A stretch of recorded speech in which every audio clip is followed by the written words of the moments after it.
thanks everybody for coming. This is our keynote. This is our last event, and we're going to keep this very, very short. We're just going to introduce Zeynep and Andy really quick. PJ wants to thank the committee, our committee, one more time.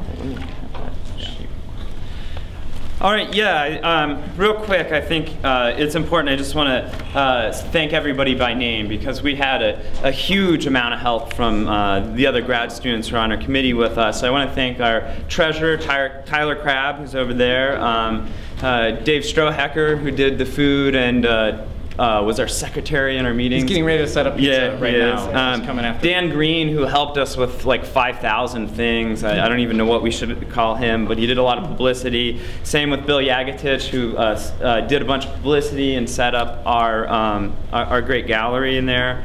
Ned Drummond was our designer. She's not here. Rachel Guao ran our registration today and helped with a number of things. Zach did all of our printing. Zach Ricker. Where's he? There he is. Sarah Weinencheck, where are you? Thanks. And always a huge help. Did all of our name badges, actually. And Matthias Wasser, who's just been running around like wild all day long with this crazy live stream experiment that we've been mostly succeeding at. So again, just thank all of you guys. It's all volunteer effort. And it's really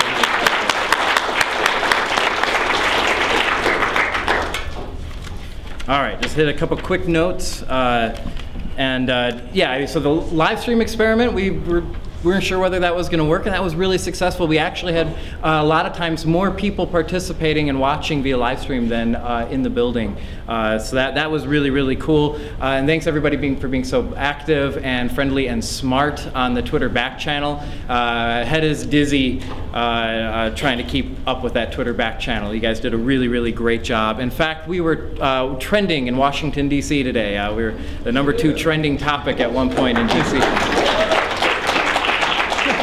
Only at a tech conference does that get an applause. That's great. I love that.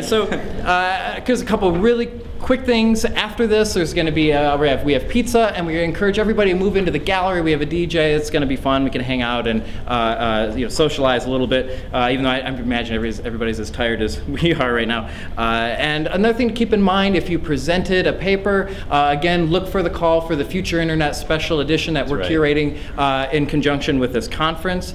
If you have other ideas that you got while watching different presentations, if something's kicking around in your head, send us a blog post. We run the Cyborgology blog, so that you notice that the URL for the conference website was cyborgology.org. This is part of the project that PJ and I created. The blog is part of the project. The conference is part of that project. Send us ideas, and send us if you want to write something about the conference, even if it's critical, even if you think we did something really, really bad, send it to us. We really want feedback. Right now, that's kind of what's in PJ and I's mind right now, is moving forward to the future.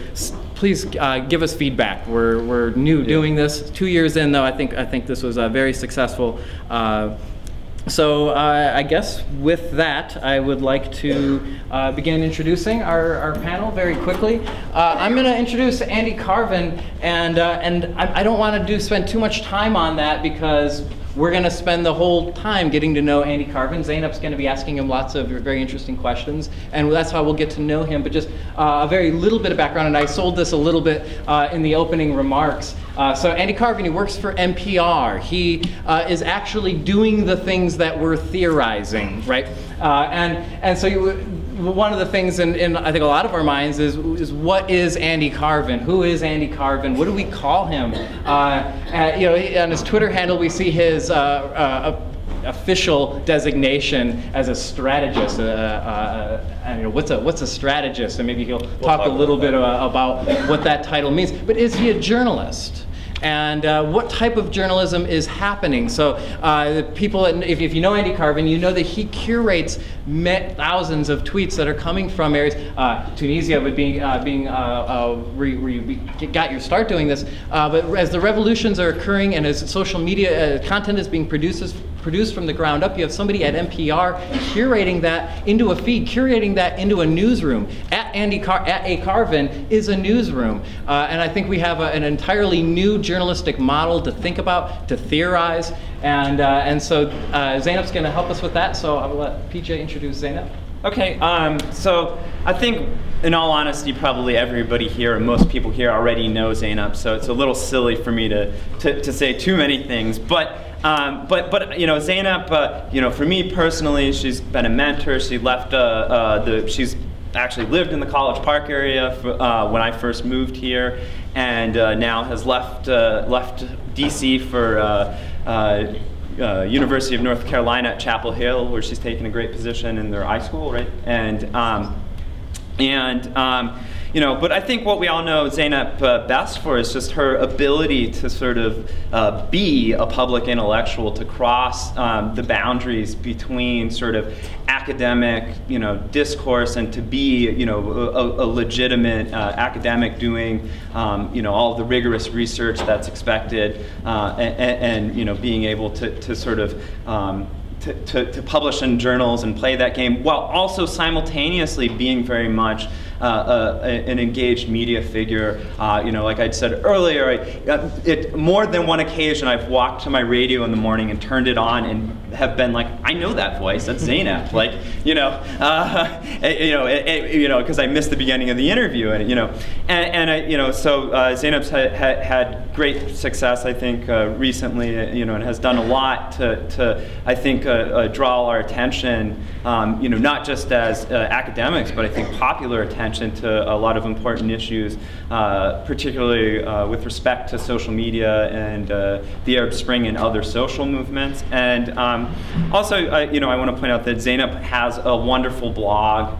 You know, she's a very successful blogger, and you know, she's cut some of the I think best pieces on Tahrir Square and other issues were written by her. You know, before that, you know, there's Zeynep probably had one of the best critiques of Malcolm Gladwell.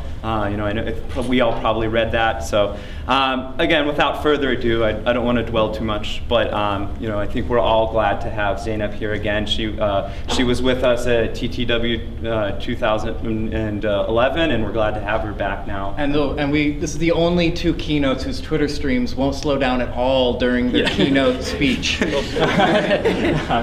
So yeah, with that, everybody, Andy Carvin and Zeynep Tufekci.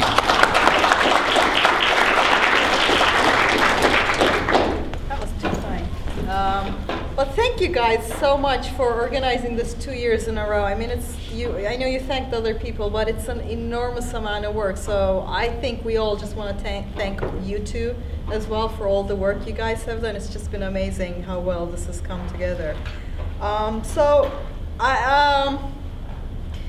Yes, we can probably talk about a lot of things for a long, long time, but I want to start by maybe introducing you guys to some of Andy's work that precedes the Arab uprisings, because I think there's a lot of continuity in what he's been doing. The tools have changed and a lot of the political situation has changed, but I see similarities. Of course, there are also differences.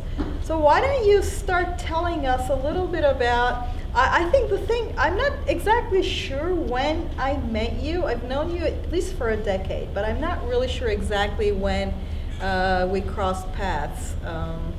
But I do remember there's a lot of organizing online, talking online, sharing online that you pulled together right after 9/11. And probably very few people remember what happened online in your what you were doing. So could you tell us a little bit about how you thought about that, what happened? Just introduce that to us. Sure. So let's see, in 2001, I was working at the Benton Foundation here in DC, working on a project called the Digital Divide Network, which was a nonprofit social network on bringing internet access and media literacy to places around the world that didn't have it. And I spent the previous 5 or 6 years experimenting with online communities for tackling different problems, issues, questions that could sometimes only be addressed by people working together. So, for example, back in 1994, I created my very first website, which was about how public education in America would have to change as internet access was introduced in classrooms all over the country. And when I rolled out that site, I started getting questions from policymakers and other experts in the field that were completely over my head. I wasn't expecting the kind of response it got. So rather than faking my way through answers, I decided to set up a listserv and have all of these people talk among themselves. And so about 18 years ago, I created my first email list, which was about the role of the web in education. And so over the years, in the late 90s into early 2000s, I experimented with a number of email lists for a variety of purposes. And on September 11th, once we evacuated from our offices in downtown and I managed to get back home, I remember sitting there feeling kind of helpless, not sure if I could do anything at all. Because, I remembered in prior disasters, people online they felt helpless as well. Like during the Oklahoma City bombing, I remember on a number of discussion boards and email lists, people saying, well, what can we do besides donating blood or giving money through a phone number? The answer was pretty much nothing. You really couldn't do much. And so, but I felt like there was something we could actually do. So the morning of September 11th, I created another discussion group, an email group on Yahoo called September 11 Info. And I just started mentioning it on all the various email lists I was already on. And within a few minutes, we started getting about 1 email a minute for the next 36 hours. Around, 1,000, 1,500 people participating.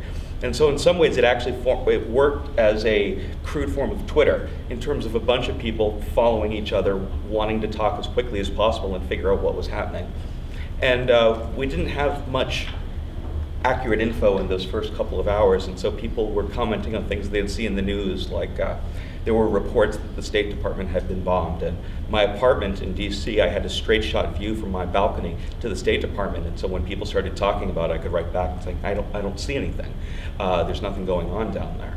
And so because the news coming out of the attacks was such a mess of rumors and facts and everything else jumbled together, it was really the first time, in real time at least, I brought together a group of people to try to sort out fact from fiction. And the success of that, I mean, you can sort of see why I started there in terms of its continuity in the crude form of Twitter. Now, this brings me back to some of the earlier panels where we were discussing exactly this question. We had this example of Tahrir Supplies where one of the organizers said, it used to be we'd watch stuff and we'd feel helpless and we'd feel horrible, and now you feel like you can at least be part of the conversation, if nothing else. So tell us a little bit about getting on Twitter and how that platform enabled that kind of participation in particular for you. I know you're a Facebooker too, but I think you're more of a, I am too, more of a Twitter. We're both Twitter people. We're Twitter natives, yeah. And I'd say so. yeah, so what's the affordances and what's the? So let's see, I first joined Twitter on February 17th, 2007. And the reason why I'm able to remember that date is it turned out to be the 5th anniversary of the first anniversary of the Libya revolution. So 4 years exactly later, the Libya revolution started, and the 5th year I happened to be in Libya for it, so it was kind of strange realizing that moment. But so I joined in 2007 after I was part of a video bloggers listserv that I had been on for a number of years. And after a while, it started getting, a little dull because there were certain trolls that would keep coming back, and you'd have the same arguments here and there. And I started seeing in late 2006 friends of mine saying, I think I'm going to migrate over to Twitter. There are less people there. Let's try having conversations there. So I joined that February 2007, and a week or two later, I ended up being at a conference in Cambridge, Massachusetts, and noticed how the handful of us who were on Twitter were finally realizing that we could actually use it to network among each other to find where we were. Because up until that point, it was, literally my very first tweet was talking about ripping up PETA for hummus that we had made while my daughter was playing on an Exercise toy. So it's the kind of banal stuff that you expect people to do on Twitter. But then as the months went by, the people that were there were all really interested in figuring out how can we make this into more of something else?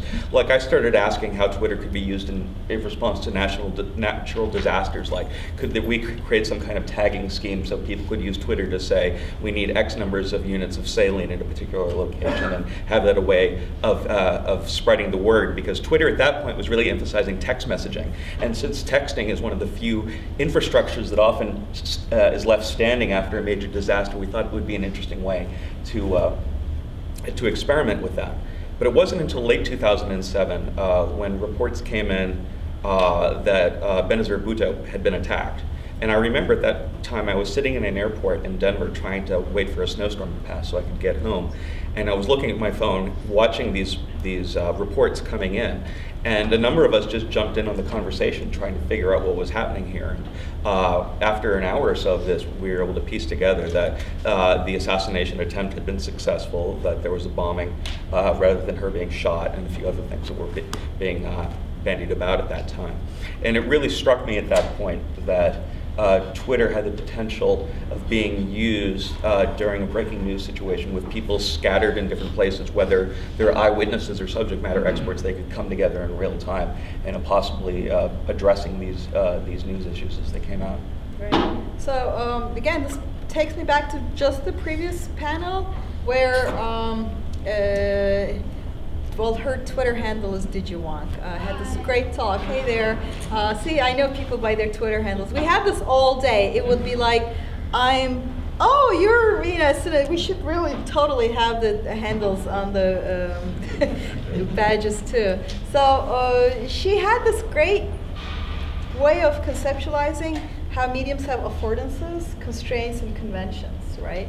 And it's partly, I think, a function of who gets on there. Mm-hmm. And in my interviews with Arab uprising activists, I've been told by a number of them that it used to be that social media was kind of their turf, and they had a loud voice there because it was mostly a political space for them. And now, after the revolution, everybody's kind of flooded the space, partly because it's more participatory. People want to participate. And you've also have, I mean, even like the Egyptian SCAF, they want to have communiques. They put it on Facebook, This right? is the military council. Yes, the military council Supreme, in Egypt. Yeah, Council of the Armed Forces. Right, so so as these tools become like more and more participatory and different conventions develop and things happen, how do you see it fitting with the kind of things, I mean, from email to Twitter, how do you see what you want to do, which I heard you say in the very first paragraph, or a few minutes of your talk, you said things that could not be solved by people individually, you had to come together. I mean, to me, like my academic ear hears collective action problem, right? This is what we're talking about here, collective action problems, things that you can only solve in cooperation with other people. And how do you see these tools evolving from, email to Facebook to Twitter in terms of those goals and those questions? If you go back to September 11th, there are a number of things that weren't in place then. For one thing, ubiquitous wireless access. It was nowhere existent really at that point. You didn't have a situation where people in the Twin Towers and the surrounding buildings could immediately report to us, whether through tweets or live streams or YouTube videos, their perspectives on what was going on. And so when those 1,000 or so people first joined my email list, it was an incredibly large group of people, but it was still a limited grapevine. At some point the branches ran out.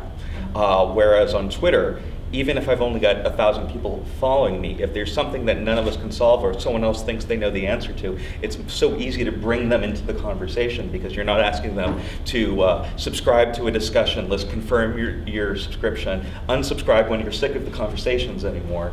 And so there's a lot more, it's a much more seamless process for people to join conversations and to spread them around. Right. Same thing if you're on one listserv and you realize there are 5 other listservs that you might need to share this information with, if lists are closed to only their members, once people start seeing all those lists, many of those messages are just going to vanish. Whereas if you @reply for people and you keep doing that, or you start using a hashtag, the people that need to be in the loop stay in the loop. Right. So I think the combination of the lack of ubiquitous mobile access back then, and the lack of a much more seamless grapevine effect. It was a closed process, whereas Twitter's a much more open process. Right. So I mean, this is basically sort of, again, I'm partly hearing this as the specifics, and I'm always partly hearing this as, you know, what's the conceptual outline you're giving us here, is an interaction between what some people like you want to do, and as we'll talk in a little bit, I guess, with the Arab uprisings activists wanted to do, and a space of tools slowly filling out, right? You used to have only email, which was kind of asynchronous mostly, and then you could take a picture and then download it and then send it out or something like that. Whereas right now, the interaction has become person to person in a very strong way, in that you don't go to a computer and then download the picture you took elsewhere. It's this, you know, you're kind of like this broadcast device where you are. Which brings us to, I think, the question that the topic that a lot of people got to know you was your reporting from the Arab uprisings. And and it's interesting you say from the Arab uprisings, because that suggests I was in a specific place where it was happening when I wasn't. Correct, right. So it is mixed, right? It is kind of, and that's what people are puzzling through. And for people who weren't following this in the beginning, what happened from my perspective was that shortly after the Tunisian unrest began, and Tunisian unrest wasn't the first time there was such unrest in Tunisia. Some people I knew who follow these things better, especially people in the Global Voices community, were on top of it going, hey people, something happening here. Whereas, as far as I remember, if I recall correctly, the first New York Times article about Tunisia was on the day Ben Ali fled. So that's kind of, something like that. They were really like... And Global Voices had its first story, I think, 3 days after Bouazizi set himself on fire. Right, so the citizen journalism and intermediate institutions like Global Voices, which is this community of people, internet people online. Yeah, I mean, how many of you are familiar with Global Voices? Okay, yeah, about half of you. So Global Voices is a community of bloggers around the world that has a group of editors that work with them to summarize what's being discussed in different blogging communities, geographic communities, linguistic communities, etc., in order to bring them to different language audiences, like in English and in Spanish, to make sure that stories that are important in different parts of the world don't fall through the cracks over here. And so I was an early contributor to Global Voices back in 2004, 2005. And part of my work with the Digital Divide Network, I also got to travel to Tunisia on a couple different occasions and got to know a handful of the bloggers there. And so as the years went by, I kept on bumping into a subset of these people, especially when natural disasters were going on. So during the Boxing Day tsunami in 2004, one group of these folks, especially ones in South Asia, created a blog called Tsunami Help, and I was one of the global editors for that. When Hurricane Katrina happened, I created a blog that would allow people to submit podcasts by calling a phone number, or submit blog entries by emailing them to us. And a number of the people who had been involved in the South Asia disaster campaigns from Global Voices had gotten into that. And so there was just this quirky group of people in different places, but many of them connected through Global Voices, that we would come together during these times of crises in order to figure out what we could do to help virtually. And so in December 2010, when a small number of these people that I'd known through the years, but not very closely, they started talking about protests spreading in Tunisia, and the fact that Tunisia has a special place in my heart, I started tweeting about it. And I remember on December 28th tweeting, I wonder if these Tunisian protests will eventually rise into a Jasmine revolution. And with jasmine basically being the national flower of Tunisia. And apart from the Tunisians, no one knew what the hell I was talking about. You know, the average American knows nothing about Tunisia. I mean, some geeks would know Star Wars was filmed there, but that's really about it. But so this small group of us kept talking about it while the people involved with the revolution themselves used the same tools in order to push the revolution forward. Right. So what happened, from my perspective, was something's happening in Tunisia, and how do you get to know what's happening? And here, I think we can talk about, I mean, what you're seeing here, what you're seeing Andy describe, I think, for people who've been following this, is this formal and informal institutional and semi-institutional structures and networks that have been built in the past decade. I think a lot of people started following the sort of social media angle after the Arab uprisings because it's just such a spectacular thing to follow. But the story you're telling me, and the story that comes up again and again in my research, is that there's a network. And just as Andy was talking about, they met, for example, I think it was 2005, you guys were for the World Information Summit in Tunisia. Yeah, so there Tunisia was 05. Like so there was a bunch of people that had gone to Tunisia exactly because of this internet issues. And there was a spectacular PR move by the Tunisian government to censor some stuff just as world's leading internet people were in Tunisia. So that was perfect for lots of people to get interested in Tunisia. And there were these organizations that we haven't talked about, but like in the case of Tunisia, Nawat, which is this anti-censorship group. And there was a bunch of people that were built through things like Global Voices that knew each other. They have their summits, they come together. The Arab Blogger Summit. The Arab Blogger Summit, Beirut 2009. And you didn't know all of them, but you knew some people. And I knew him. And so when he was sending some stuff from Tunisia, see, this is sort of the kind of interesting way of building trust and credibility online. I kind of had the sense that he probably had the sense to figure out, who'd have the sense to figure out what was actually going on. It sounds a little convoluted, but looking back at it, it was remarkably accurate in the sense that overall, if you did spend the effort to follow Andy and a few other people's work in bringing together, what would you call it, citizen journalism, citizens committing acts of journalism together, you got a fairly full picture. You get a fairly full story of what's going on. In fact, we had this conversation with you. I follow stuff like that too. Sometimes it's almost more accurate or comprehensive. Not accurate, it's more comprehensive a view than somebody who's on the ground from a single point of view. Well, let me give you an example of that. Right. How many of you remember a year ago in Tahrir Square when people came in on camels and horses and rushed the crowd of protesters? Okay, decent number of you. That's known as the Battle of the Camel now. February 2nd through the night of February 3rd, for the wee hours of that morning. And I did a marathon tweeting session of around 15, 16 hours that day, tweeted somewhere around 1,400 times. Twitter shut me down at some point and they had to whitelist me in order to get me back on track because I was basically doing live anchor coverage remotely of all of this playing out. Because if you remember, people like Anderson Cooper were getting beat up. Al Jazeera reporters were forced into hiding for a number of hours because people were attacking their hotel rooms trying to arrest them. But meanwhile, there were dozens of people across Tahrir Square using Twitter. And so I had already put together a network of several dozen of these folks, and all day I followed as many of them as possible to piece together what was happening in different parts of the square. For those of you who haven't been to Tahrir Square, the name itself is a bit of a misnomer because it sounds like it's a small place, but it's a huge expanse. It's a giant traffic circle with a lot of open space above it in different directions, a lot of construction going on and things like that. And the whole space is, it's easily 1 kilometer in each direction. It's that large.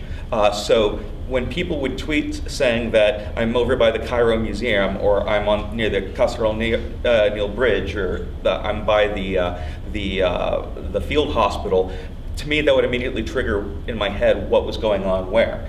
And so as all of this was coming in and I'm retweeting it, it literally felt to me like I was in a virtual helicopter hovering over the crowd with like this form of situational intelligence. Situational awareness or collective intelligence, allowing me to keep track of what was going on. Contrast that to when I actually had a chance to visit Tahrir last summer. And for the first time in months, just coincidentally, there was a big dust-up that happened that night. Over 1,000 people got hurt, thousands of people fought with police. It was a total mess. And so I went with a group of the protesters. We tried to get into Tahrir, but then we found ourselves caught between police lines. Literally, there were riot police in front of us, and rocks were being thrown at them, over them, towards us. and behind us were more riot police getting ready to jump into the fray. And so we stood there like idiots for about 30 minutes trying to not get ourselves arrested, and then we got out of there. But in the 30 minutes, it was amazing because I could see all of this, I could hear it, I could smell it, I could literally taste it. I could taste the tear gas on the top of the roof of my mouth, and yet I had no idea what the hell was going on because my entire field of view was just this one, half of a block with the police there, police behind, and a lot of noise beyond that. But as soon as I was able to pull out my phone and start staring at my Twitter timeline, it immediately came back into focus because I knew so many people scattered around the square that I could quickly figure out how bad the situation was, how many people had been hurt, and what the dynamics were. Right. Well, the interesting thing is I was watching this happen, and I was really worried, and I was like, get out, guy, get out, because so when you were like stuck there, right. And I was watching and thinking this doesn't look good to me. Now, so much stuff going on in terms of, there's a lot of journalism questions that come up with this. And increasingly, you're not the only person who's doing versions of this. You have an intern now who's trying to do that, Ahmed. Right, but calling him an intern does not do him justice. No, absolutely not. He's currently employed as an intern. Well, no, he's a production assistant. He's actually. Yeah, he's doing great. I think he's got a beat too. I said this in an earlier panel. He's Ahmed on Twitter with a D. He was here earlier. The way he covers Syria, where there's hundreds and hundreds of videos coming out every day, the amount of information coming out is incredible. And I'll see a video and I will, or something, and I'll have no idea what's going on. And I'll be like, Ahmed, what is this? Is this new? Is this real? Is this authentic? And he'll be like, oh yes, that's the northeastern corner of Hama where the refugees from blah blah came, and yeah, that's the clinic. And that doctor, wasn't he on shift last night too? He has that kind of awareness of a place that to me is fascinating. And it's not because neither of us have that subject matter expertise Yes. about the city of Hama or any other city in Syria, but what we do have is a network of people around us that help us fill in the blanks. Right. So for example, the early days of the Libyan uprising, the first couple of days when they actually started protests before the official day, which was February 17th. So by the 15th and 16th, videos were coming out. And a lot of news organizations were ignoring the video because people didn't believe that protests would actually take place in Libya and that they would be able to get away with it. And so as I started seeing these videos, I'd circulate them through my Twitter feed and ask people, please watch these, listen to the accents, look for landmarks, and tell me what you're seeing and hearing. And people would say, well, I'm hearing an Eastern Libyan accent. And looking at the courthouse in that shot right there, that's got to be Benghazi, because only Benghazi has a courthouse in that particular location. And so while other people were fretting over the authenticity of these videos, we were able to prove pretty quickly that they'd come from these spots. People would look at the weather in the shots and see if it matched what was going on that day. They would look at timestamps and compare it to where the shadows were. They would do all sorts of things like that. If there was a call to prayer, they would figure out if it was the appropriate call to prayer, especially if there was a festival going on at that point in time. And so people who had subject matter expertise about the region, they were able to work with me through Twitter to help us fill in those blanks and really sort out what was going on and what wasn't. So I have a couple of questions coming from that. One is partly coming from the back channel that I'm sure a lot of other people have, is that you don't really have a deep knowledge of Arabic, although I see you using more and more. Sometimes we've got this a lot of Egyptian slang making its way into lots of people's English nowadays, which is another interesting thing to watch culturally. But you deal with it. Partly there are all these bridge people, and there's all sorts of ways that, it limits you in some ways, but... Yeah, I would never say that I speak Arabic. I know enough to communicate with a 2-year-old perhaps, and only an Egyptian 2-year-old because of just picking up the slang, setting aside all the swear words that some of these folks like to use. So I almost never try to communicate in Arabic because I just make a fool of myself. So when I receive any type of social media artifact that's just text, it doesn't take much effort to like use Google Translate to get a rough sense of what's going on. But if I get a video or someone's holding up a sign with some text on it, I have to involve my community. And people from all over the region will now jump in at a moment's notice. Even for something that's like a 10-minute video of someone claiming to defect from the Syrian army, a group of them will sort of step away from the rest of the Twitter feed. They'll work together to come up with a definitive translation, and they'll caption it on YouTube. So what happens, again, I'm kind of sometimes echoing the back channel here, what happens when you have strong disagreements, or how do you like navigate the space? Because as we talked earlier, this is becoming increasingly a contested space in that governments, counter groups, there's like a lot of efforts to misinform sometimes. Well, there are now. There wasn't then. There wasn't then, yeah. The Tunisian government had no idea how to use social media. Yeah. They knew how to censor websites. Egypt. They knew how to fish for passwords. They didn't know how to use the tools themselves. Egypt was similar. The government, all they could do is use a broad axe to shut off the entire internet access for the country for a few days, rather than doing these surgical attempts of figuring out what's going on and tapping into it. It really wasn't until you got to Bahrain and to Syria that you saw a bit more sophisticated efforts to use social media. And so US PR companies have been paid by the Bahraini government to create personas all over Twitter and have them write things favorable about the government, and have others basically drown out people who are trying to have conversations about the opposition. Right. And so that's made things difficult. People have written bots related to Syria. So if you use the Syria hashtag, you might see your discussion flooded with messages like, "Did you know Syria has the best hummus in the region?" I mean, it's stuff like that. And so they're trying to use hashtag spam as a way of shutting down the conversation. But in terms of that causing disagreement or making it hard for me to figure out what's going on, they're still not very effective in their propaganda techniques, because it reeks of propaganda when they do it. There have only been a handful of times that I've seen something get circulated by a government that I thought was effective propaganda, and it's usually been Syrian government using their state TV channel to take footage and put it in a different context. And so it ends up on social media as an ancillary effect to being it on TV, but it starts primarily to broadcast to the local Syrian audience to show that these opposition leaders are actually terrorists or members of Al-Qaeda or whatever spin they're trying to put on it. Yeah, so I mean, this question of, who do you trust, how to figure stuff out, and I think there's another interesting twist here. It's also partly back channel question. Well, you're Andy Carvin.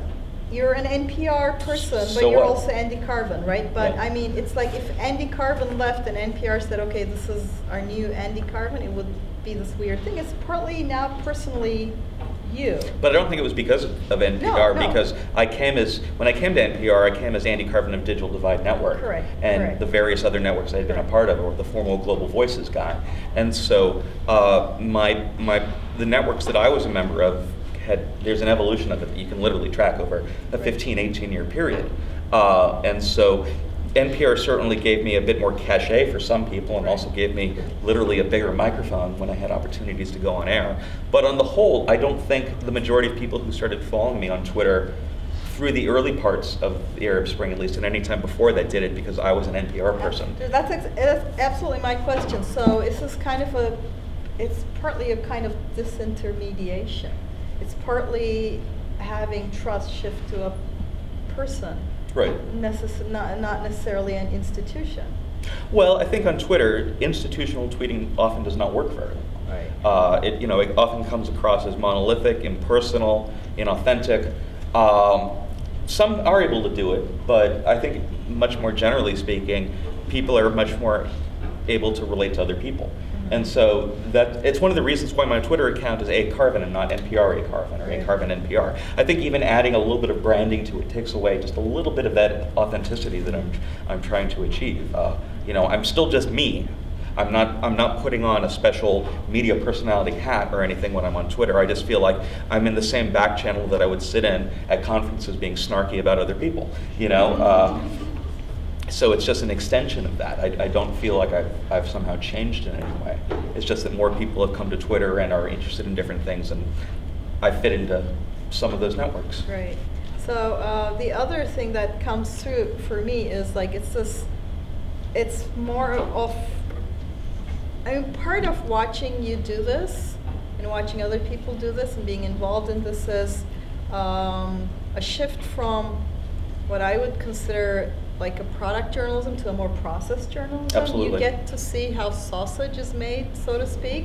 Is that, you know, Andy will be asking a question, and I've seen stuff get discredited. There was, I'm trying to remember some of the more striking examples. Well, okay, let's go with Gay Girl from Damascus. That's a very Okay, I good gotta ask, example. how many of Yeah. you know the Gay Girl in Damascus story?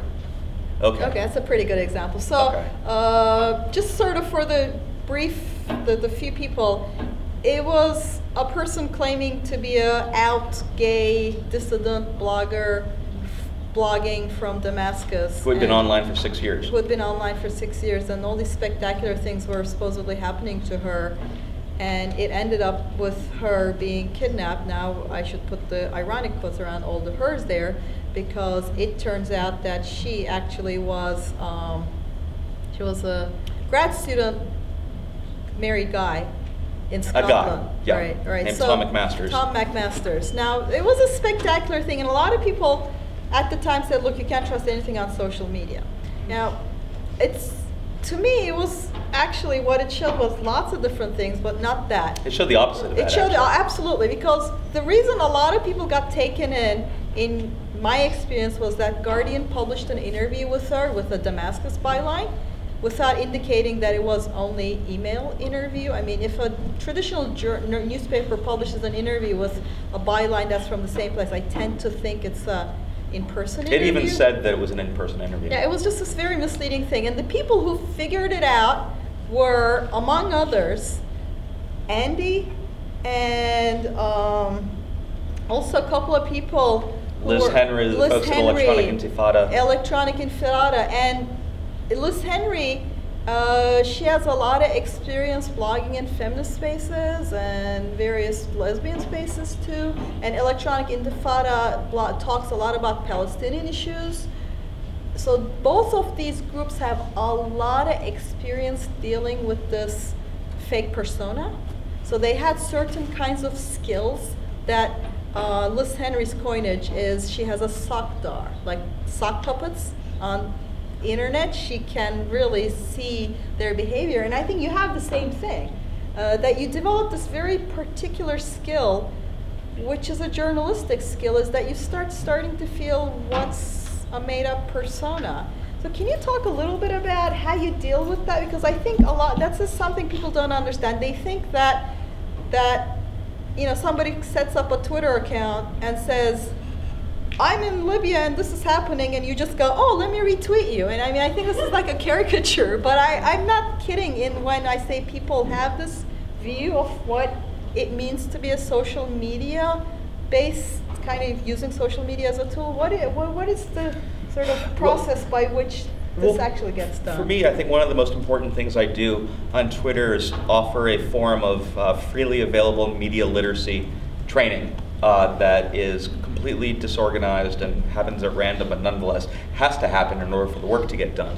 So, so there have been a variety of cases where, like, a number of the people I would be following on the ground and knew that they were on the ground, they would tweet things with the words like breaking in all capital letters or confirmed. And they were just parroting what they thought journalists do rather than understanding what those words meant. So over time, I would have to teach them that you don't say confirmed when you actually don't have multiple independent sources, and you know for a fact that they're independent sources rather than an echo chamber.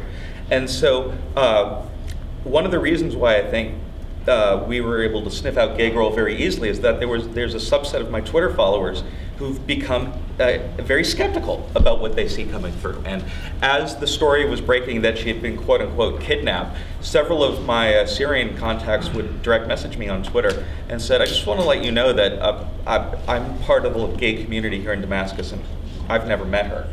And I would talk to other Syrian activists and they would say, oh, I haven't met her, but I know she's been to these planning committees, so go talk to this person. And each time you talk to another person, they would say, oh, she knows this someone else, but they hadn't met her either. Right. And so, literally in a matter of hours, I had found dozens of people who knew her online or knew someone who supposedly knew her in person, but couldn't find a single person who had met her in person. Right. And so, this combination of just the type of journalism I'm doing on Twitter and having a community of followers that will alert me to things when they think it's fishy. And some of them do it because they've always been skeptical about things, but a lot of them, they've learned to do it over time. Like, I've lost track of the number of times that Muammar Gaddafi's son, Khamis Gaddafi, died during the revolution. He died around 10 times, supposedly. People would tweet me and say, Khamis and his father were killed in a kamikaze attack. It's over. And then I talked to people in Tripoli, and they'd say, his house looks fine, the compound's still there, nothing's going on here. And they'd say, no, I know it's true, my cousin told me it's true.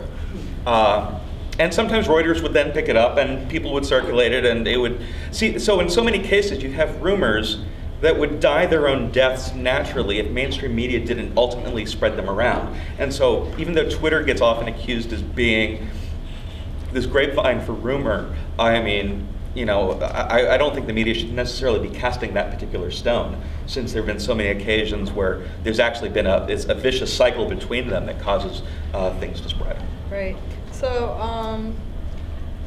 I mean, this is pretty fascinating, this kind of, we're making these distinctions, traditional media, social media-based journalism, reporting. There are people who do versions of what you do who don't have the institutional support you do, which I think is important, right, to be able to just do this institutionally. But there's lots of people doing versions of this kind of, whatever you want to call it, curating. Sometimes we called it just reporting oral Well, it history. depends on what it's confusing, because people are constantly seeking a single word to describe what I do. Yeah, right. The closest thing I've been able to hear so far is when people refer to me as a DJ, which I actually like a lot because it requires me to be grabbing bits of things in real time and then spinning them out in a narrative that people who care about the Arab Spring want to dance to. But it's very much what the process is like. The thing that's different about it, for me at least, it's interactive, because you've got a lot of people who are curating things in the sense that they're trying to find the most interesting resources and then putting them out on their feed almost as a wire service. Whereas I see my Twitter account, going back to this notion of process you were mentioning before, I see my Twitter account and the followers associated with it as an open source newsroom, Right. where people don't follow me to get the final story. They don't follow me to get the 5-minute interview that I'm going to do on NPR or whatever. They follow me to be part of the process while the sausage is being made, and they get to make the sausage with me. So rather than being in a studio like a typical broadcast anchor where I would have support staff like producers, editors, translators, researchers, pundits, and all of that, I'm on my own with my phone sitting somewhere, and a number of people on Twitter who are doing all those jobs for me voluntarily. Right. So this is another question that's coming up from the back channel. This being connected all the time thing. And I remember this, I even, I think I tweeted out a picture of you where I think Libya was really starting to pick up, something was happening, and we were at dinner. All I remember is it was organized by the Jurgenson Center, the Kennedy people. Okay, I don't yeah. remember. Yeah, so we were at a dinner, and there's a bunch of us, and we're all having polite conversations and meeting people, and you know the things you do. And at some point, Andy pulled out his phone and started staring really intensely at it, and I started getting worried, and then other people started looking, like we were like, what's happening? There wasn't anything particular, but this must happen to you all the time. Not as much as it used to. I mean, last year it was constant. Yeah, because this is how I'm this is the interesting thing. You are connected, but you'd be somewhere and he'd be saying, oh, I'm now going to, I don't know, one of your kids, they're sick, or you're going to walk the dog or something, and then you get a tweet that's really urgent or important, or someone you know. I mean, we have very sad, tragic cases of people getting killed, getting arrested, and here you are. And how do you deal with the fact that, one, it's not even the same time zone. I mean, it's happening all the time. It's happening all over the place. And while you're reporting from it in some sense, or DJing if you want, on the other hand, you get to care about these people. I mean, you're obviously. How do you deal with this I remember balance? the first time it really, really hit me was during the Bahrain protest, the very first time the protesters were attacked at Lulu Circle. I was actually at a Turkish restaurant in downtown DC waiting to go to visit a class at Georgetown, so I was just killing time having dinner. And then I went to go stand in line for the men's room, and while I was waiting, I pulled out my phone to see what was going on. And all of a sudden, I saw like half a dozen of my contacts in Bahrain tweeting something to the effect of, "Oh my God, we're being shot at." And I never actually made it into the men's room. I stood there for 45 minutes. I think I just kind of dropped to the floor and just kind of squatted for a while, leaning against a wall, piecing together that these people running for their lives and trying to rescue the families and the children that were stuck, that was going on there. That was easier for me to do in the sense that I wasn't with anyone that I knew. I was just grabbing dinner on my own. But it really shook me up when it happened, because there's something about hearing essentially people panicking and screaming through Twitter in real time, and being forced to picture it in your head that can make it rather traumatic. In other cases, though, sometimes I just have to excuse myself, or I just kind of go into my own little world. But that hasn't been happening as much lately, thankfully. Yeah, I mean, it's pretty, I like when Mona El-Tahawi was arrested, I mean, it happens to people you know too, and I think it'd be, I mean, nobody cares equally about everybody. You always get moved by particular cases. Sometimes it's hard to explain or justify, but it's just kind of human nature. If you know someone and they're tweeting something, they're in danger, this is really, because it's real time. You know, it's happening, it's right there, it's happening. The question a lot of people are asking is, what's your setup? Like, what is the, I know we've got the phone all the time. This is 90% of my setup. I can do 90% of what I do on one phone, and that's it. The only time I need more than this is if I have a lot of typing to do. If I'm responding to a lot of people, my fingers just kind of freeze up after a while. So I'll just pull out a laptop at that point. But I mean, basically my setup is, I usually use TweetDeck and have a number of columns, a list set up for each country or other topics that I've organized, and depending on what's happening that day, I'll move things back and forth so they're closer to my main field of view. I have access to the raw AP and Reuters wire feeds, and I have some searches set up related to the countries that I cover. And it's color-coded based on how urgent the story is, and it's hovering in the background behind my main screen, so I can still use it on my laptop, but if I suddenly see a burst of purple, I know that I can click on it to see what's going on. So what's your routines like though? Do you have some routines and habits? Well, during my routine, echoing the back channel. Yeah, a year ago at this time, when we were kind of at the peak of the Arab Spring in terms of lots of stuff going on at once, I would usually get online around 6 in the morning. It would be the first thing I do after getting up. I'd see if anything crazy was going. If not, I'd go take a shower. Then after that, I'd go back online and catch up on what had happened overnight. My kids start to wake up, so as I'm making breakfast for them, I'll have TweetDeck on the counter or something and glance at it occasionally. But if it's not urgent, I put my devices away entirely and just enjoy breakfast with the kids. Eventually, I'm commuting on the train, so I can concentrate on that again. During the day, I was on much of the time, but again, if I'm just using my phone, I can go be hanging out on a park bench, enjoying myself, so it doesn't feel like work. At NPR, we have a nice rooftop deck, and so rather than sitting in a cubicle all day covering the Arab Spring, I'd go upstairs, and just chill out on the roof. And so it was often more relaxing for me to do this type of work than doing my typical day job. But you don't have, how do you do your lists or stuff on the phone? On the phone, you just have the timeline just coming at you? No, I've got lists on here. I mean, yeah, TweetDeck, Hootsuite, they all let you manage lists. Right. So it's easier when I've got a laptop because then I can see them at one time. Whereas this, you have to switch. You can't see them at once, but that's fine too. Right. So, by popular demand, how does your giant bear dog Brady feature into this? You guys don't know. If you don't know, he has a bear that's posing as a dog that's, I think, bigger than... I've got a Newfoundland. The back channel wants to know. Yeah, he's a 125-pound Newfoundland named Brady that we adopted. Ironically enough, we went to adopt him the day that Tripoli was, the beginning of the liberation of Tripoli happened. And so, as we were in the car driving back, and I've basically got this huge dog in my lap because we haven't figured out how we're going to fit him and our kids in our Camry. Literally, he takes up the entire front seat when you sit next to him. I've started a whole Occupy Camry Flickr hashtag of every time he gets in our car like that. But as we're dealing with him in the car, driving 90 minutes back from Gettysburg, I'm talking to people as fast as I can in Tripoli, asking what's going on. The next day, the dog's still getting used to our house. I'm trying to figure out what's going on in Tripoli. Suddenly, we have the biggest earthquake in DC in 100 years. So I accidentally tweet like that while I was trying to talk about Tripoli. Then things calmed down. I went back to Tripoli and went back to talking about the dog. And so it just became this totally surreal and absurd situation where I'm juggling a 125-pound dog that we're integrating into our household. There's an earthquake that hits DC totally randomly, and then the battle for Tripoli was happening. Yeah, no, it does really get weirdly disorienting. And I'm going to ask, how do you psychologically deal with it? Because I remember the Super Bowl night.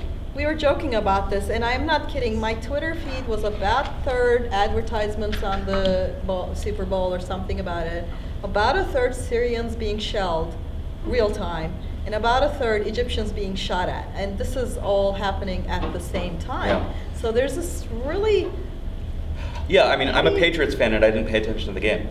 I had to be so focused on what was happening that night because it was such a bad night. It was. This was one of the first nights of the Siege of Homs, if I remember correctly. Right. And stuff was Right. happening in Egypt because it often happens there. And it was, I mean, so horrible. you asked psychologically, I don't know. It just felt like another day to me, and I was going to miss a game. And honestly, I figured they'd lose anyway, since they've had a habit of doing that in Super Bowls lately. So it didn't bother me too much.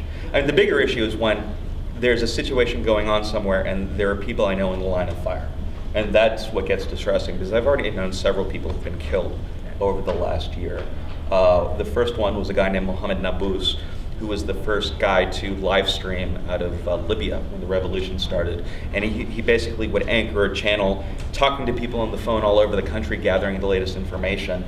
And he would also use it as a bully pulpit to beg the international community to get involved. And he was killed by a sniper about 3 hours before the bombs started to fall from NATO planes. So he literally died just before the NATO campaign began. Right, yeah, and I know you went back to Libya. Yeah, I was there 2 months ago. And you met his widow, Yeah, I got together for coffee with his daughter. widow and his daughter, who was born 3 months after he died. So we never got to meet his daughter, but I've met her twice now. And I also got to visit his grave with one of his partners, one of the guys who created it with him. And so, I mean, it's strange because I never met this guy in person. We interacted very, very rarely. It's like, you know, we both knew who each other were, but most of the time what he was doing on the live stream accomplished what I needed, so I didn't have to bug him directly too much. Right. And then one night he's driving around, literally filming with one hand and with a phone in his lap, and he's narrating what he's seeing around him, and his wife is on the other end of the phone line, and she's connected that conference call into the stream so we can hear him driving around. And so I was live tweeting what he was talking about and what the people in his chat room were talking about until 1:30 in the morning. I finally I was exhausted, so I went to bed, woke up at 6:30 the next morning, and immediately saw things in my inbox saying, "We're hearing rumors that Mo's been shot. What have you heard?" And so for the next 3 hours, we're trying to figure it out, and then we finally got word that he had been killed in those 4 or 5 hours that I got to sleep. And he was killed while live streaming. There were people in the chat room who heard it. They all heard the signal go shut off like that. And I've got access to the chat logs from when that happened, and just seeing the way people are having that realization that they didn't lose a connection. Like some people are saying, "Oh, bad connection, it's not working," while other people are literally saying again and again, "Allahu Akbar, Allahu Akbar, Allahu Akbar," because they knew something had happened. Right. Yeah, so that's just pretty hard to think about how this is kind of all happening at the same place. Now, I mean, so many questions about where this fits into just general collective action for me. This is kind of partly what I'm thinking, is how this fits into, it's a form of solving a problem. How do you, it's a form of human connection. How do you think this relates to me, in my mind, in lots of ways, but I want to hear what you're thinking about the other kinds of crisis response that I know you were involved in. I remember after Haiti earthquake that we got together, I was in DC at the time, and a crisis coding group came together and if you, I don't know if you guys, any of you were following what happened then, but the Haiti earthquake was for me, when crisis hackathon response thing really matured in some ways that it wasn't. Because we've been involved, there were several groups of us who had done online activities in response to disasters. And I remember after Hurricane Gustav was threatening New Orleans, we got on Twitter and set up a Ning page back when Ning was an easy social network to use. We were creating custom social networks. And people would go out and create widgets of maps that would, hack together content or NOAA radar data or whatever it was. And so we made these widgets available to anyone who wanted to use them. And some of the people who built those widgets decided to have a bar camp the following summer called Crisis Camp, where they got people together who were actually involved in the disaster response community so they could talk about each other's needs and requirements for working together. So when the Haiti earthquake happened 6 months later, that same group of folks said, let's have another crisis camp this weekend, but let's have it be a hackathon. And we had 4 of them in different places around the country that week. Or actually, it was in different parts of the world too. And then eventually it got to a point where 14 of them were happening simultaneously a few weeks later. But that very first week, they designed the first Creole to English mobile phone translation app. They started creating what became the most accurate post-earthquake map of Haiti and a whole range of other projects. And so I very much feel that the type of work I'm doing on the Arab Spring, it's the exact same process. I'm talking to lots of people. I'm trying to figure. I'm triaging information and then getting it back out there in what I think is some form of structured way that would be most useful to people. But rather than having it be working around disaster response and getting people to volunteer, it's about covering a major news story and getting people to volunteer, helping me do that coverage. Right. In fact, I think it's totally not a coincidence that I keep running into, because the kind of stuff that we've both been interested in for a while, there's a continuity and overlap. I remember with the Haiti quake, one of the things that particular disaster sprung is the person finder that is now hosted by Google. It's kind of hard for me to believe, but the Red Cross didn't have this. It's the simplest thing. And we first created that model back during Katrina. Yes. Yeah.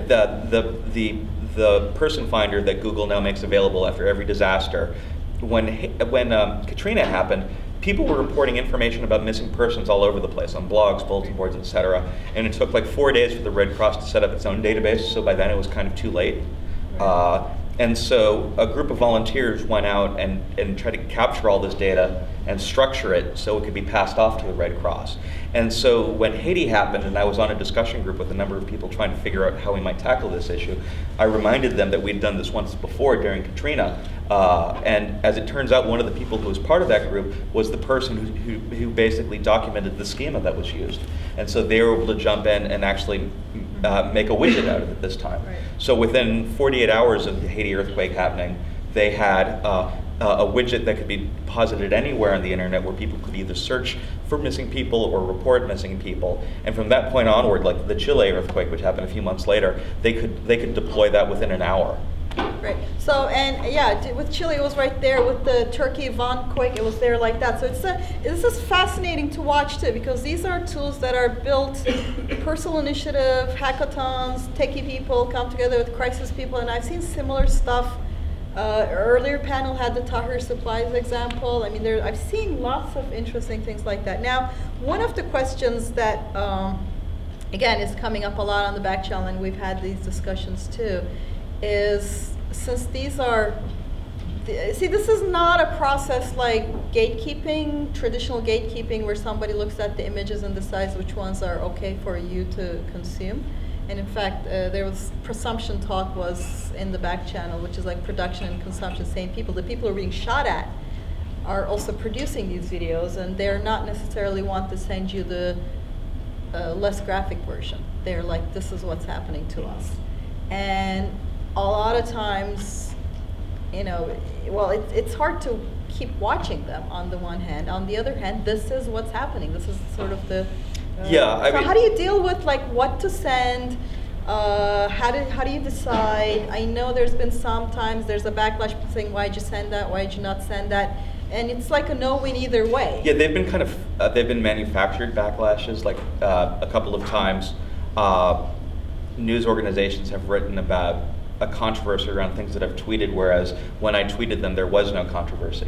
You know, they went out and interviewed someone after the fact and asked if it was ethical or not, and so they manufactured that controversy. But I mean, there have been times where we've had important discussions about, is there such thing as too graphic in terms of what you circulate? And throughout the last year, I've retweeted a lot of videos that are absolute abominations, just horrific things. But I always make sure to tell people exactly what they're going to see. And so if there's a video of 3 children that have been blown to bits by a mortar, I will say that. And I will probably give even more detail, because I want people to know, I want people to have an informed choice as to whether or not they will look at this, or they want to look at it. I want to give them the option to bear witness if they feel comfortable doing it, because someone has to bear witness, and someone has to document all this stuff. And I also have a policy, I watch every video that I send out. You know, I'm not going to just retweet videos I haven't seen. I think if there's something that's pretty horrible, I need to experience it too, so I'm not surprising people. Because the worst experiences I've had with watching videos are people sending me a tweet saying, hey, have you seen this one yet? And I watch it and all of a sudden there's a decapitated child. You know, it's hard enough to prepare for that if someone tells you what the video is going to contain, but you can't prepare yourself if you're not expecting it. Right, lots of people want to ask about the emotional effects of this work, and sometimes we've called it's a kind of trauma, maybe not. I mean, I think it's not, well, it's more complex, obviously. Like people have asked me if I've experienced PTSD, and I always say, well, get back to me when the trauma's over, because it's ongoing. But in some ways, it's like we're having this whole new area of post-Twitter stress disorder, where people, no, I'm serious. I mean, as glib as that sounds, after people have spent some time with the adrenaline observing what's going on, it messes with them afterwards. Right. And what's the difference between, you know, addressing that shock versus actually having to cope with it in very difficult ways? And, you know, there has been research done on vicarious PTSD, like people who are photo editors, for example, who have to deal with all this raw stuff coming in. I actually think that there's a whole new generation of us, whether, you know, we're reporters or people who are casually observing the stuff, that we're going to have a lot of stuff to deal with afterwards, because it's not just a matter of receiving the raw footage. It's often coming in the context that it's real time and you possibly know the people who are involved. And I think that makes it worse than anything a photo editor would normally experience, because it doesn't have that intimacy to it. Well, but it's also complex in that, I mean, I spent some time with some of these activists too, and they're going through a lot of pretty stressful stuff. But in some sense, my sense, and I want to know what you think about it, my sense is that a lot of people expect them to be, you know, very sad and gloomy, and they definitely have despondent moments. But there's a lot of also, they're engaged. Because they're engaged and they're trying to take control of their future in some sense. It's not like they're in the corner crying all the time. It's not, that's not the picture at all. In fact, whenever I've seen them, it's more like, well, are we going out? And they're just talking, laughing, enjoying life in the middle of a lot of traumatic stuff too. And I'm sometimes wondering if the fact that we can talk with these people, engage with these people, or try to do something, carry their voices, does this like really change it compared to a situation where you're just watching this and there's no engagement part to it? I don't know if you... There probably is, but I think it depends on what the engagement is. Like, we spend time talking back to these folks. We occasionally visit them in person, or they visit us. And so I think we have a different relationship with a lot of the protesters than someone who's casually following our Twitter feed and has never replied or received a response from them. But having said that, I hear from people all the time saying those 20 retweets you did yesterday of Angry Arabia talking about her father's hunger strike made them cry. And these are people who had never heard of her or her father the previous day. And so I think even without that level of engagement, it can be it has a certain effect on people. So a lot of times we hear this, oh, Twitter's shallow because it's 140 characters. And actually my sense is if anything, Twitter for me it's overwhelming because of the stream and the multiplicity of voices. So I don't experience it as a short thing, I experience it as a overwhelming thing. But there's a very common criticism that there cannot be depth because it's based on 140 character limit. Well, what's your take that on might this? be true if your URLs didn't exist. because whenever you need something that requires something you need to watch or hear or whatever it is, you point to it. And in other cases, I think people who use Twitter well have gotten good at being terse yet conversational at the same time. You know, it's kind of like if you go into a diner and seeing a bunch of guys hanging out, you know, having their coffees. They're speaking very shortly and tightly with each other, but that's because they know each other so well. They don't have to blab on about things. And so it's, to me, I don't find it that difficult to convey ideas. And it actually troubles me when people write to me and send me 10 tweets in a row trying to explain something long to me. And I just reply to them to say, you know, if you really need to go in that level of detail, why don't you just DM me your email address? Right. Or why don't we carry this over to Skype or something? You know, you do need to know when it's time to move the conversation off Twitter, but that happens very, very rarely. Like, especially if you've got an activist who's ducking because bullets are flying over their head, they're going to be terse no matter what. Presumably. Yes, but the fact that they like some of the people during like the Battle of the Camel, I probably saw a couple hundred tweets from them over the course of that 18-hour period. That they actually took the time to document what was going on to them in real time. It didn't matter to me that they had to condense it into 140 characters, because either way it was effective. Right. Yeah. That. I see this. A lot of us see this sort of. You see this tweet, and it's not a joke. It's somebody's like, we are being shot at from. Or not only that, I mean, occasionally I'll see tweets that have been like, crap, they just shot me. I know, yeah. Yeah, I mean, there have been probably half a dozen times in the last year where people have tweeted themselves being shot. Right, and you're thinking, okay. And you're still tweeting? He's like, yeah, I'm still tweeting. This hurts.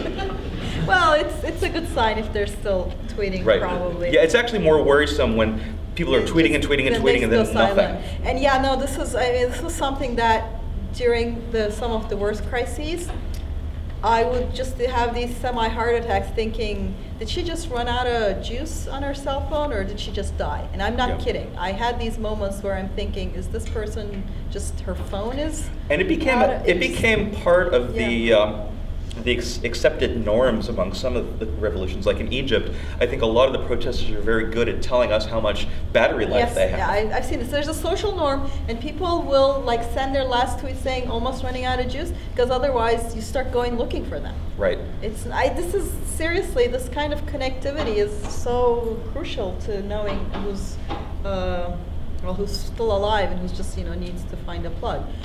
Now, I know like there's so many questions I'm kind of going through and taking on the back channel, but do you think we should, if there are people who don't have their laptops or phones, people can talk to us directly. That's we're very, we have this. Yeah, I don't have a problem with that. Tool called. But keep it to it. But one thing that's nice about 140 characters is no one's going to blather on. So. Tweet not. By all means, please give us questions, but we need to keep it tight because we do have a limited amount of time. In Egypt, they have this new thing that's called Tweet Nadwa now, where you get 140 seconds to say something and you retweet like this, and all of they had these. Yeah, they have these little forums. Well, we don't have to do that, but to keep it like that, people without. If you have your laptop, cell phone, please go ahead and Does anyone want to say something? Ask something. Say okay, something. Please do. Yes. Okay. Is it possible that we might be able to use this network, to leverage this network, to talk about different sorts of issues? Not ones that are necessarily so pressing, so life-threatening, but ones where we can sort of take our time and then maybe build a broader network about. Absolutely. I think a lot of the people I know who are involved in Global Voices and that I would interact with most aggressively during natural disasters, the rest of the time they're having conversations about human rights and freedom of speech and freedom of assembly. And so, occasionally there'll be a situation where a blogger's arrested and they have to, kick into high gear to deal with it. But, on a day-to-day basis, they're having a much more ongoing conversation about internet rights, privacy rights, press freedoms, and everything else. And, I see journalists who cover other beats. Climate change, genetically modified crops. Those aren't necessarily breaking news issues on an average day, but they're still able to have these really deep conversations with people. And so, to me, I think a solid Twitter community is able to give back to itself and create something that's more powerful than itself when there's a critical mass of eyewitnesses or a critical mass of subject matter experts, and that they are comfortable with the notion that the most important currency on Twitter is generosity. Generosity of information, and generosity of knowledge, and generosity of skills. And so if you've got that dynamic going, I think anything can be achieved. Right. These are really collective action problems. I mean, for the theory people, for me, as my mind keeps going back to various kinds of collective action, communicative theory. I mean, even the simplest things that underline a lot of our theory and our models, like things like prisoner's dilemma, right? A lot of people might know. The idea is you put two people who've just committed a crime and you're interrogating them, and you tell them each that if you fess up, we let you go free, but implicate your partner. But if neither of you speaks, you both go free. If one of you speaks and the other is silent, then the other person goes to jail and you're free. But if you both fess up, you both go to jail for a long time. So what do you do in that case? This is the classic prisoner's dilemma, and you see this kind of, I mean, the amount of literature on this problem is endless. And the problem completely changes, though, when the prisoners can talk to each other and they trust each other. And that's the amount of literature on what happens when the prisoners can talk to each other is this much compared to the classic game. And I'm thinking, you know what? The classic game is rarely played anymore. It's more and more this kind of communicative game where, you know, do you trust them, and how do you negotiate that, and who do you know, and how do you form a community are more important than how can an authority in power who has this kind of surveillance but can keep you separate. That, I think, is yesterday's game for just Dean? Yeah, this has been really, really interesting in terms of hearing some of the wonderful things that can be done through these digital networks. So I'm curious about what you perceive as some of the limitations of your specific Twitter-based network and other online networks as well, and what might be some ways that we can bridge those, either technologically, socially, politically, culturally. Well, you don't see this kind of journalism being conducted for the Congo, for example, or Western Sahara, or pick any other place that doesn't have either internet access or critical mass of people who are in a position to document and get it online. People keep, I mean, a number of times people ask me, well, you know, why are you concentrating so much on crowdsourcing things related to the Arab Spring and not a place like Congo? Well, you don't have that critical mass of people to do it. As long as the digital divide in terms of access to literacy and the ability to create content exists, then you're limited to the circumstances in which this model could be applied. And also it depends on the platforms you choose to use. Like, people also ask me, well, why aren't you using Google Plus to do this? Well, because none of my sources use Google Plus. Why would I spend a lot of time there if I'm talking to crickets and Robert Scoble and Jeff Jarvis, and that's it? And I say that because I love them both, of course. But you know, it's the only time I've successfully been able to use Google Plus for reporting purposes was during the Oslo massacre, the Norway massacres about a year ago, because the one contact I had in Oslo, who was also a Global Voices guy, when I asked him on Twitter if he was okay, he said, "I'm fine, let's move the conversation to G+, too much to say, and can't fit it in 140 characters. But that's because a lot of Scandinavians were on Google+. And other limitations, like I said, if it's a journalism topic that, or any type of collective action that doesn't have enough people to contribute to it, or enough people with the expertise to make it a worthwhile effort, then it's probably not worth doing. You know, I don't go around telling people you need to do this type of journalism because it's cooler than what you've done traditionally. Right. It supplements other types of journalism. It complements it. You know, I could never use this type of journalism to, like, for example, suddenly go down into parts of Mali that are now controlled by Islamist groups and the Tuaregs and ride along with them to see what's going on. The only way I could do something like that is to actually be with them. Right. And so there are still times, many situations, in which trying to coordinate things virtually for whatever that means anymore. Yeah, this It is, doesn't I work. mean, something that we've been talking about a lot among some of you is my sense that, I keep trying to argue this, is that social media spaces are an open space, but they're not an unstructured space. There's a lot of hierarchy, and in fact, open spaces throw up hierarchy somewhat easier. The kind of, there are people that we both know that get a lot of attention on social media for good reasons. Zeynep Al-Khawaja in Bahrain was one example we talked about. Yeah, Angry Arabia. Angry Arabia on Twitter. Our friend Allah on Twitter, Abdel Fattah. There are examples that I can sort of give in every country, and now I'm going to do a shout out to Alice Marwick, who's in the audience. She does this work on micro-celebrity, on all sorts of other contexts. But I've been thinking about that, is that it's interesting, it's a network, it's definitely a network. The network is not a zillion people. The network has a structure to it, it has a hierarchy to it, it's got a lot of resiliences to it, but it's also got a lot of inequalities, and I'm not necessarily saying they're good or bad, but it's got a lot of inequalities, and some people who are, I've been using this term, I'm looking for, conceptual, I think it fits, as semi-micro celebrities in their power to gather attention, which we don't have anyone for Congo. Right, or at the moment, yeah, so exactly. that's sort of what I'm... So like, you just mentioned Allah Abdel Fattah. At the time, I had never met him personally before, but I had known him online for about 5 years. And so when word started getting around that protests were going to happen in Egypt, the first thing I thought of was, well, I better check to see what Allah's doing. He was living in exile in South Africa at the time, but I knew for a fact that he knew pretty much every major dissident and activist in the country because he and his family had been involved in these efforts for such a long time, and his wife as well. So, and he was the one person in Egypt that I kind of knew and thought was a reliable source. And so in order to prepare for the Egyptian revolution, I did some very simple things, like I went to his Twitter account and looked at the people he was following, and went all the way to the end because it's reverse chronological order. And I worked on the assumption that the first 10 or 20 people that he would follow, the ones that weren't celebrities at least, were people that he knew or respected or had other type of relationships with. And so I would then do the same thing for those people. And then after maybe getting another 10 or 20 people added to my list and watching them on Twitter, I started paying attention to see who they would out-reply, who they would retweet the most. When they would out-reply someone, did they use emoticons? Did they mix English with Arab text speak? Because Arabic text speak, they seem to use much more informally among their friends.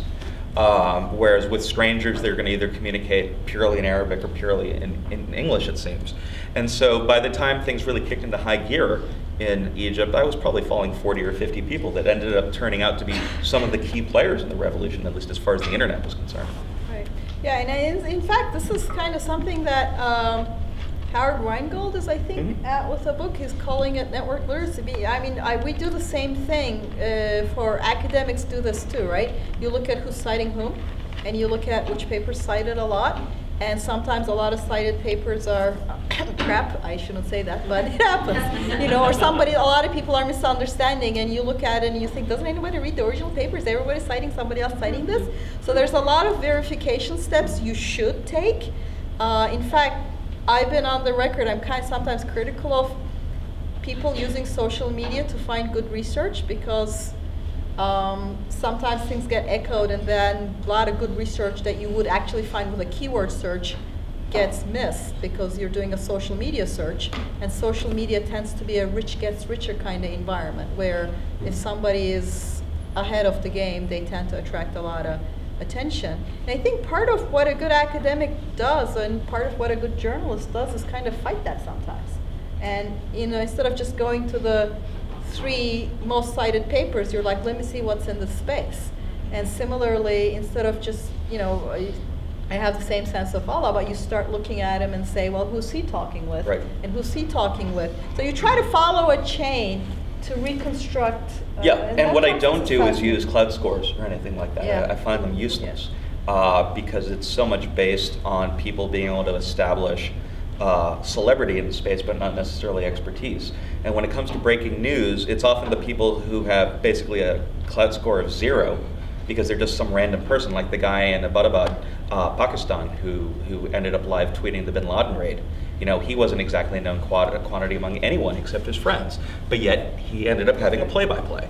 And so the traditional metrics that you see brands using to measure influence online, I don't think help at all when it comes to identifying trust and the ability to collaborate and vouch for each other. Right. Yeah. So. Other questions, or? I'm partly lots of questions in the back. Yeah. I think you just mentioned also the bin Laden expedition and all that. Anything you can relate as far as that in particular? It was reported that a lot of the communication system essentially went down purposely, in a sense that if you believe that you can report from a current event, there are technical measures to prevent all communications. Was that your observation, or am I misinterpreting this? Well, in this particular case, I've never heard anyone say that they tried to talk about it and it didn't work. Because Sohair, is that his name, the guy who live tweeted it? While he was tweeting it, he was on back channels on Facebook talking to friends all over the town and all over in other towns. Like I think he was originally from Karachi, piecing together what was going on. And so I've seen that guy speak twice in the last month or so, and in neither occasion did he mention having actual infrastructure issues. But you know, having said that, there are definitely technologies to scramble mobile phone access. It was reported that during Obama's inauguration that they were scrambling mobile technology to avoid like mobily triggered IEDs or whatever, and which people sometimes pointed to as the reason why it was hard to text from there rather than the networks failing from 2 million people being there. Right. But you know, it's probably a bit of both. In the case of Syria, it's not unusual for the Syrian government to throttle internet access in places where they're having they're about to engage in an attack. But at the same time, I think they realize if they shut it off altogether, that would alert people that something's about to happen. Like I know people on Twitter who are journalists that if I see them go dark for a period of time, I can be pretty sure that they're on Air Force One with the president to somewhere like Afghanistan. Because just watching their tweeting patterns, you can see if they go dark for a while, you can guess some of these things. So whether it's done intentionally or people just doing it out of habit to shut off, you can sometimes glean things from the silence.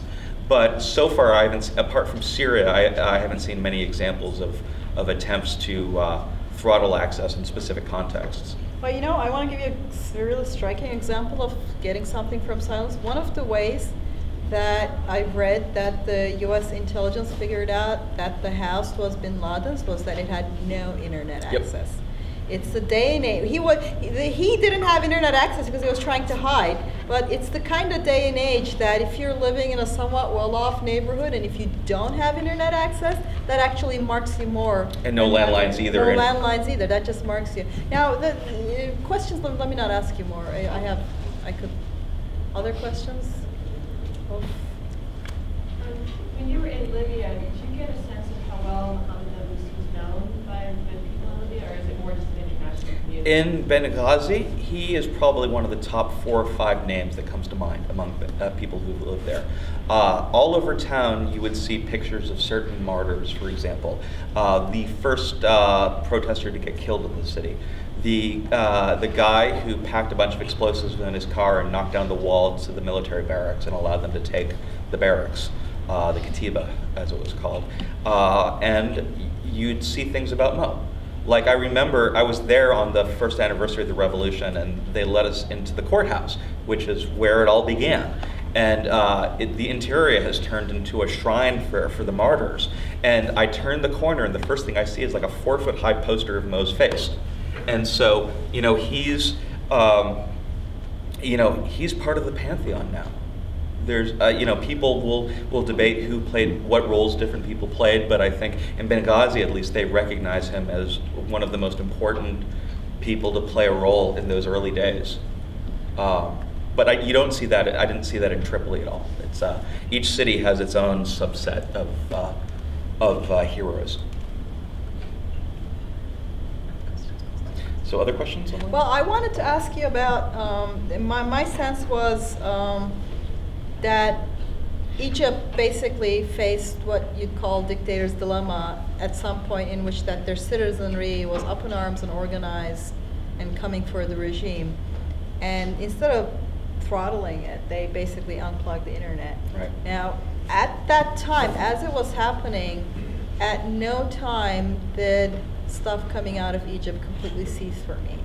And even looking at now at Syria with all these efforts, there's still stuff coming out. What's your sense of this sort of this counter efforts that they're getting more sophisticated, they're getting more complicated. I don't think we're gonna have a regime that was as you put it, clueless about the power of connected citizenry as Tunisia and Egypt were. So well, in Egypt, some people had satellite phones, or they had mobile phones that weren't among the ones that were shut down. Some of them had knew people in the government who were sympathetic to their causes, and so the public internet was shut off, but government staff still had access, and so they would go into their offices in the wee hours to to report things that were going on. So it was never completely shut off. But it also backfired for the government in the sense that when the average person wasn't able to go online or use the phone, they decided to go out on the streets to talk to their neighbors about what was going on. And so the amount of real world assembly that was taking place skyrocketed after the internet went down and after the mobile phone networks were shut. So that completely blew up in their faces. And then in some places it's sometimes hard to get content in real time, though there have been an amazing number of live streams to come out of Syria. In many cases, what people do is they will pass videos and other content Bluetooth to Bluetooth, right, sort of doing dead drops via Bluetooth, or they will smuggle them out with the cigarette smugglers who know the routes in and out of the country. Donkeys, yeah, on the back of donkeys, they bribe members of the military to acquire footage from them. Or the soldiers come up to them for a quick buck and offers to sell whatever's on his cell phone. And so nothing ever gets completely shut down. So I'm starting to see I'm hungry tweets. So I'm gonna see, this is the kind of ambient awareness that's really good. Because you know when not to push it. Do we want to do one or two quick questions? Let me ask a last question. Unless somebody has a burning question, I'll follow the back channel. Is what do you think people most misunderstand or don't know or don't get about what it is that you do or what's happening? What do you think is like the one thing that you keep having to explain over and over again that you will explain now once again? Well, I guess there are two ways of answering it. The one thing I get the most about people not understanding the stuff I'm covering is that I think a lot of people simply don't understand the way these activists who are digital natives think about how they use these technologies. You know, when you hear anyone over the age of 40 or whatever who still talks about going online, as if you're stepping into a place and stepping out of it. If you talk to these, the Egyptians or the Tunisians who first started protesting, they use Facebook and Twitter because they use Facebook and Twitter as part of their lives. It would have never occurred to them to not use social media as part of any effort they were doing. Right. It wasn't necessarily an active choice. Hey, why don't we put Twitter into this mix? Or let's use Facebook. They were there anyway. So I think that's one thing I hear from a lot. I ask this question, I tell them people are discussing whether, like there's this famous Malcolm Gladwell article that I responded to, I tell them the story, they laugh at me. I mean, when I say, is it online or offline, they go, what are you talking about? I mean, the conceptualization of online and offline, which as this Nathan's coinage is great, digital dualism, it's going to die out because the people who think like that aren't the people who are actually using this stuff. It's just not the way they think about it. Right. Yeah. And in terms of people asking about my work, the thing that always comes up is, how do you trust these people and how do you know all this stuff isn't fake? Well, for the latter, over the course of the last year, I can count the number of fake videos or hoaxes on not one hand, but one cartoon character's hand. I mean, it's literally that few. Because people can't get away with it. It's so obvious when they're trying to fake footage, and everyone's somewhat of a Photoshop expert these days, and so when a photo circulates that's clearly fake, it's usually debunked in a matter of moments.